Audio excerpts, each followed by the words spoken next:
Ethan's day had been long, filled with the usual mix of oil changes, brake replacements, and the occasional curious customer asking if he could just take a quick look at something that always turned into a 2-hour job. The sun had dipped low over the small California town, casting a soft orange hue across the streets as he locked the front door of his modest auto shop.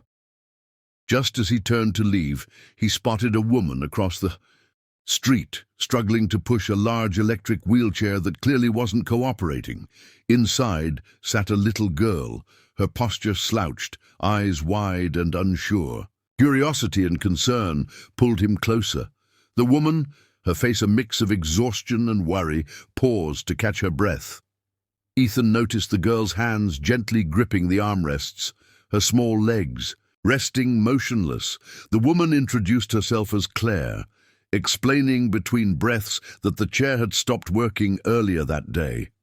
She had called multiple repair shops, but each quoted weeks for a fix. The frustration in her voice was evident. Weeks without mobility wasn't just inconvenient, it was life-altering for her daughter. Ethan glanced at the chair, then at the girl, and felt something stir inside him. "Bring it in," he said without hesitation, gesturing toward his shop. Claire hesitated, surprised by his offer, but the warmth in his voice left little room for doubt. Inside, the air smelled faintly of motor oil and metal, a scent Ethan found comforting. He wheeled the chair up onto his workbench, careful not to jar Emily, who watched every move. He made with quiet fascination. "We'll have you moving again in no time," he told her. The chair was in rough shape. A quick inspection revealed corroded wiring, a burnt-out control module, and batteries that had seen better days. Ethan knew most mechanics wouldn't bother with such a job. It wasn't exactly profitable, and parts could be costly, but to him it wasn't about the money. He fetched spare wires and components from a box in the corner, salvaged from other projects. As he worked, he explained each step to Emily, not just to keep her calm, but because he could see she was curious. Claire watched from the side, her expression softening. She'd met plenty of people who saw her daughter's wheelchair before they saw her daughter, but Ethan was different. He didn't speak in pity or rush the process. He treated Emily as if she were his partner in the repair. Hours passed, the shop lit only by the glow of a desk lamp and the occasional spark from his soldering iron. Every now and then, Emily would ask what a part did, and Ethan would patiently explain. By nightfall, the last wire was in place, and Ethan gave the chair a final inspection. He pressed the power button, holding his breath for a moment.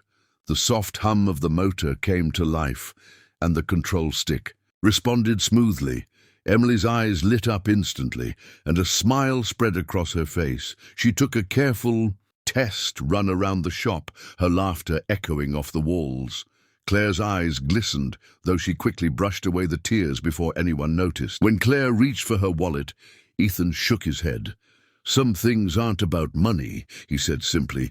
It wasn't a grand speech, but the sincerity in his tone made her pause.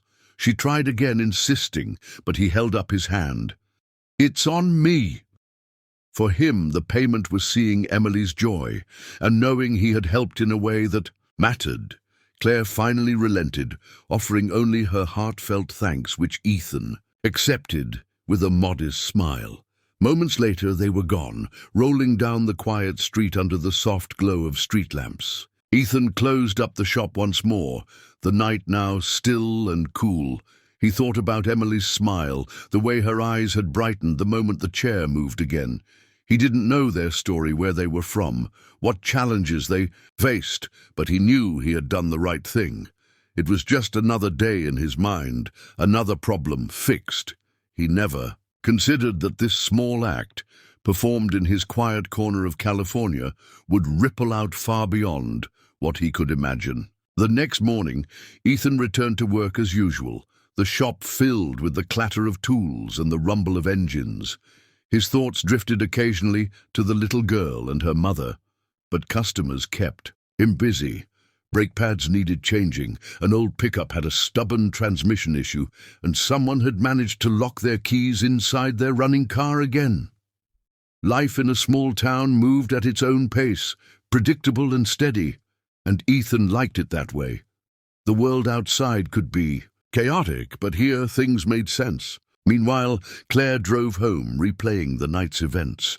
She couldn't shake the image of Ethan hunched over the wheelchair, working tirelessly without asking for anything in return.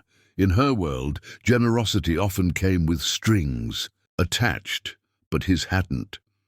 Emily from the back seat talked excitedly about the cool mechanic who let her watch and taught her about wires and motors. Claire smiled, grateful that someone had shown her daughter that kindness still existed, even in unexpected places. She had no idea this wouldn't be the last time their paths crossed. For Ethan, the wheelchair repair faded into the background of his week. He worked on an old Mustang restoration, helped a farmer fix his tractor, and spent his evenings tinkering with his own unfinished motorcycle project. But small towns have a way of carrying stories, and word of his late-night repair began to circulate. The neighbor who had seen Claire leave the shop mentioned it at the diner, and soon locals were stopping by to tell him they'd heard what he'd done. Ethan brushed off the praise, insisting it was nothing, but deep down he felt a quiet pride. One evening, a letter arrived at the shop, handwritten on thick cream-colored paper. It was from Claire, thanking him again for his help and explaining how much it had meant to Emily. She shared that Emily had a rare condition that made walking impossible, and without the chair she couldn't attend school or go outside without being carried. "What you did," the letter read, "gave her more than mobility, you gave her freedom back." Ethan read the words twice, then tucked the letter into a drawer, unsure why it felt too personal to leave lying around. He didn't know it yet, but the letter was just the beginning. Somewhere out there, Claire was making plans that would change Ethan's life in ways he couldn't yet imagine. For now, he simply kept working, fixing what was broken, never suspecting that one repaired wheelchair would be the thread connecting his quiet world to something far bigger. And as he locked up that night, the warm California air carried with it a sense of possibility he couldn't quite name, but somehow felt in his bones. 3 days later, Ethan was back at his workbench, tinkering with an old carburetor, when an unfamiliar vibration rattled the windows. It wasn't the sound of any engine he'd heard from the highway. It was deeper, smoother, more powerful. Stepping outside, he shaded his eyes and looked upward. Cutting across the California sky was a sleek, white private jet, descending toward the nearby municipal airstrip. A strange feeling stirred in his chest, a mix of curiosity and unease. Moments later, the low growl of approaching engines reached him. 2 black SUVs were pulling up the road toward his small garage. The vehicles stopped just outside, their polished surfaces gleaming under the afternoon sun. The doors opened in perfect sequence. From the first SUV stepped Claire, wearing a navy blazer and an air of quiet authority. Behind her emerged 2 men in suits, their eyes scanning the surroundings like a security detail. Ethan froze for a moment, rag in hand, wondering what kind of business brought such people to his humble shop. Then his eyes fell on the second SUV's open door, and his breath caught. Emily was there, smiling like she'd been waiting her whole life for this reunion. Her wheelchair was no longer the plain, worn-down machine he had repaired. It gleamed with fresh paint, its sides decorated with colorful decals, swirls of blue and yellow that seemed to dance in the sunlight. It moved effortlessly, almost silently, as she rolled forward to meet him. Ethan noticed her posture was straighter, her movements more confident, and a lump formed in his throat. Claire's steps slowed as she approached. She looked at Ethan, and he saw something in her eyes he hadn't noticed before, raw emotion barely held back. When she spoke, her voice trembled. "You didn't just fix her chair, Ethan," she said, softly. "You gave my daughter freedom again." The words landed heavily, and for the first time in years, Ethan felt the sting of tears in his own eyes. He opened his mouth to respond, but Claire wasn't finished. She took a deep breath, gathering her composure. "I didn't tell you before," she continued, "but I'm the CEO of Horizon Technologies. We design medical and adaptive equipment, and we've been searching for someone with the kind of heart and skill you have. I flew back here because I don't want you to just fix things in this shop anymore. I want you to help us change lives." Her words seemed impossible, surreal, like something out of a story meant for someone else. Ethan stared at her, unsure if he'd heard correctly. Before he could respond, Emily wheeled up beside her mother, her small hands gripping the armrests. "You're my hero," she whispered, looking up at him with unwavering sincerity. Ethan knelt down so they were at eye level. He felt the weight of her words, the purity behind them, and for a moment, the world outside the three of them didn't exist. The hum of distant traffic faded, replaced by the quiet bond of gratitude and respect passing between them. Ethan straightened, rubbing the back of his neck. "I'm just a mechanic," he said, his voice quieter than he intended. Claire shook her head. "No, you're more than that. I've seen people with technical skills, Ethan, but what you did wasn't just technical, it was human. You cared, and that's what makes the difference between good engineers and great ones." Her conviction was so firm that he felt his usual defenses slipping away. He had spent years telling himself he wasn't destined for anything beyond this shop. One of the suited men stepped forward and handed Ethan a sleek black folder. Inside was a formal offer letter, complete with Horizon Technologies logo embossed at the top. It wasn't just a job they wanted him to lead a small team dedicated to, designing custom adaptive equipment for children with mobility challenges. The salary was more than he'd ever imagined earning, but it was the purpose written in the job description that made his heart pound in his chest. Ethan closed the folder and looked back at Claire and Emily. "Why me?" he asked quietly. Claire smiled faintly. "Because you fixed more than a wheelchair. You restored something inside my daughter, I thought. We'd lost, and I believe you can do that for thousands more." Her voice wavered again, but she didn't look away. Emily reached out and took Ethan's hand, her small fingers warm against his calloused skin. That simple touch seemed to strip away every doubt he'd been holding on to. The air in the shop felt different now, charged with possibility. Ethan thought about the long nights he'd spent repairing engines for people who could barely pay him, the quiet satisfaction of seeing them drive away, knowing he'd helped. This offer was the same feeling on a much bigger scale. But it was also terrifying. Leaving the shop meant stepping into a world he didn't know, surrounded by people with degrees and corporate titles. And yet, when he looked at Emily's smile, he knew he couldn't say no. Claire's driver appeared at the shop entrance, carrying a small gift bag. Inside was a custom-made toolkit, each piece engraved with his initials. "Consider this your welcome gift," Claire said. "We'd like you to start as soon as you're ready. We have a lab in San Francisco and a team eager to meet you." Ethan ran his hand over the smooth metal handles, feeling their weight. For a moment he imagined himself in that lab, building devices that could give freedom back to children like Emily. "I'll need to think about it," he said finally, though deep down he already knew his answer. Claire nodded in understanding, and though a knowing smile touched her lips. "Of course, but whatever you decide, Ethan, you've already changed our lives." She turned toward the SUV, but Emily stayed for one last moment. She looked around the small, cluttered shop, then back at him. "I hope you come," she said softly. "There are more kids like me out there." Then she wheeled herself away, her new chair gliding smoothly over the pavement. The SUVs pulled away, leaving behind the faint scent of jet fuel and the distant roar of engines fading into the horizon.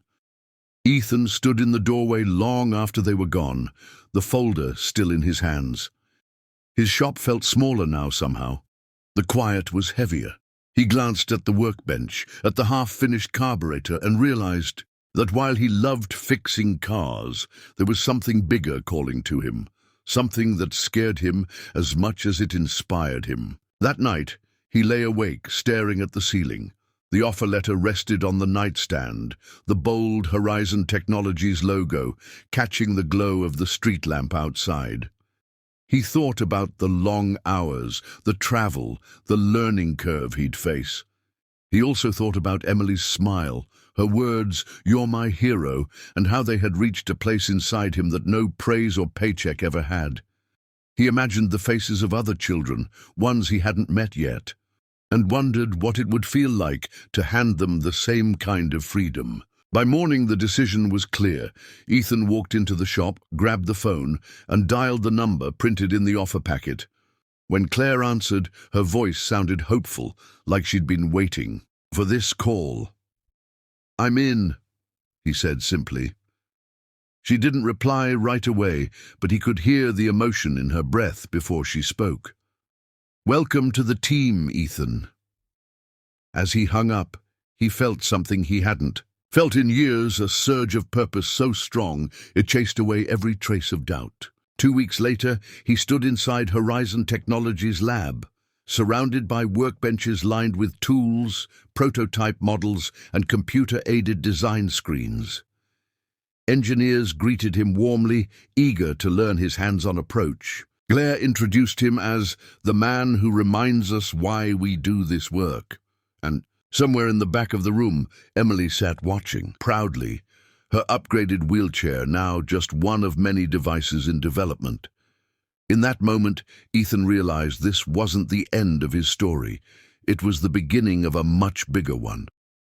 A month after that life-changing encounter, Ethan found himself walking into a place that hardly seemed real, a gleaming, spacious workshop with polished concrete floors. The walls lined with state-of-the-art tools, rows of shiny workbenches, and the soft hum of high-tech 3D printers. Claire had spared no expense in setting it up for him, saying simply, "If you're going to change lives, you need the right space to do it." Ethan ran his hand over a brand-new welding station, feeling the smooth metal beneath his fingertips. For a man who'd worked his whole life in a cramped, dusty garage, it was overwhelming. The workshop wasn't just a gift, it was a symbol of trust, an investment in his ability to do something meaningful.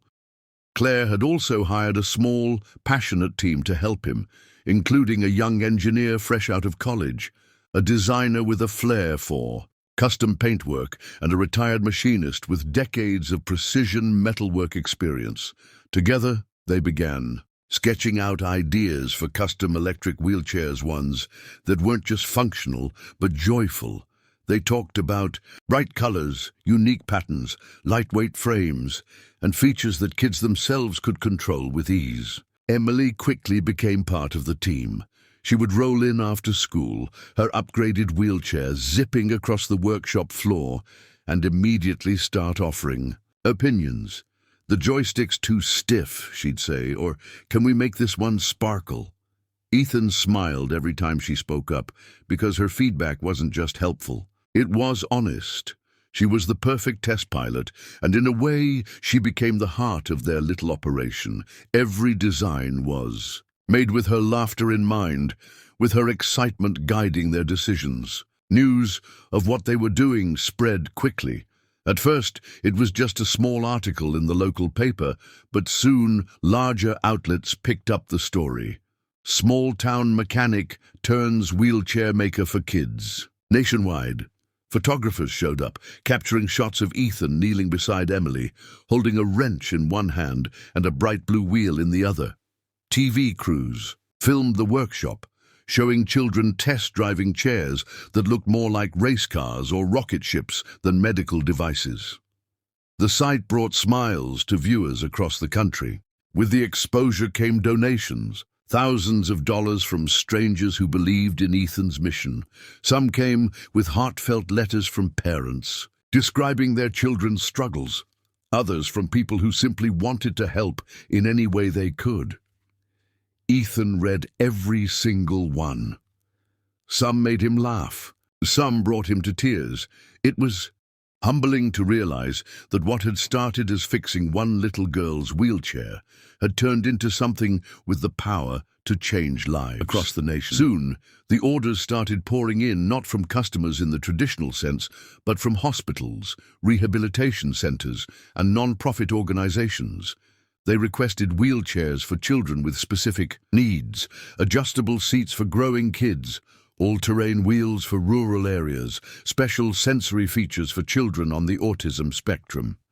Ethan and his team worked tirelessly, customizing each design as if it were for Emily herself. Every delivery brought a new story, a new smile, a new reason to keep going. One day, they sent a chair to a hospital in New York for a boy named Jackson who had been paralyzed in an accident.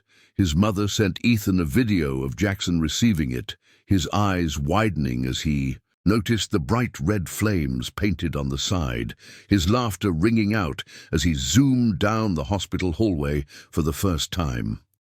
"He hasn't smiled like that in months," the mother's message read. Ethan watched the video 3 times before wiping his eyes and getting back to work. Emily loved hearing about every new child who received one of Ethan's chairs. She'd often sit at his workbench while he tightened bolts, listening to the stories and asking questions. "Do you think they'll feel as happy as I did?" she asked one afternoon. Ethan looked at her, his hands pausing mid-turn.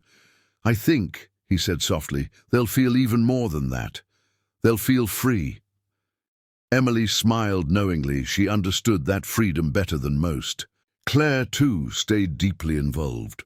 Though she was busy running her tech corporation, she often dropped by to check on progress, bringing coffee for the team, and sometimes staying late into the evening just to watch the creative process unfold. It amazed her to see Ethan's natural leadership, how he made everyone feel like their ideas mattered, how he worked side by side with his crew instead of standing apart. "You're building more than wheelchairs here," she told him once. "You're building a movement." The recognition continued to grow. A national morning show invited Ethan and Emily to appear, flying them to New York for an interview. Sitting under the bright studio lights, Ethan felt out of place in his worn leather jacket, but Emily was right at home, grinning into the cameras. When Saidi asked why he did what he did, Ethan simply said, "I fixed one chair because a little girl needed it. Now, I just want every kid to have that same chance." The host wiped away a tear before moving on. After the segment aired, donations tripled overnight. Ethan's inbox overflowed with messages from families, teachers, and even other mechanics who wanted to join the cause. Some wrote offering their skills, others offering their garages for satellite workshops. The dream began to grow, beyond anything Ethan had imagined, but he stayed grounded. "One chair at a time," he told his team. "We can change the world one chair at a time." Months passed, and the workshop became a place of constant energy. Machines buzzing, laughter echoing, ideas flowing like water. Kids came in to pick up their new chairs and often stayed just to watch others being built. Parents lingered to talk to Ethan, sometimes crying as they expressed what the gift meant to their family. Ethan never got used to those moments, never stopped feeling humbled by the trust they placed in him. Through it all, Ethan kept a simple philosophy. Every chair should feel like it was made for a superhero. If a child wanted bright pink with glitter, they got it.